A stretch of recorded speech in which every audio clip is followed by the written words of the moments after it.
une piétonne traverse devant moi. Quand elle a vu les dégâts à l'intérieur, elle s'est dit waouh.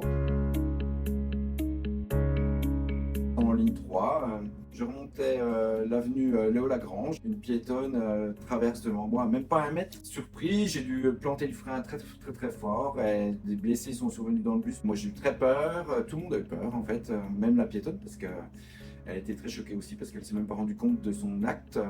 Je suis allé essayer de prendre soin d'eux en attendant les secours, voir l'état des blessures, le choc moral. Il y avait une petite, je sais pas, elle avait 12 ans. Elle est sortie du bus, elle a vomi de peur. Et après, il y avait un petit peu de saignement. Il était bousculé dans une vitre, parce que la grosse celle-ci, elle a explosé. Il y avait un jeune qui est derrière, qui n'est pas passé à travers. Ben, il a été bien bousculé. Enfin, puis les personnes qui étaient debout, ça a valsé quoi. Il y a eu comme 3 ambulances qui se sont déplacées. C'était émouvant. Les pneus ont marqué l'asphalte, parce qu'autrement, la piétonne, je crois qu'elle était écrasée. Donc, je suis allé la voir elle aussi. Elle a eu très peur, elle s'est excusée aussi. Elle s'est rendue compte de son acte, mais trop tard. Mais ce qui est fait est fait.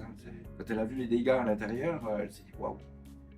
Un acte peut avoir vraiment des conséquences énormes quoi, sur la vie de personnes qui n'ont rien demandé. Donc nous, on a envie de les transporter en sécurité et par faute, on a des blessés et ça, c'est vraiment dommage. J'ai envie que les gens se sentent bien avec moi. J'ai pas envie d'écraser quelqu'un. J'ai pas envie d'avoir de blessés non plus dans mon bus.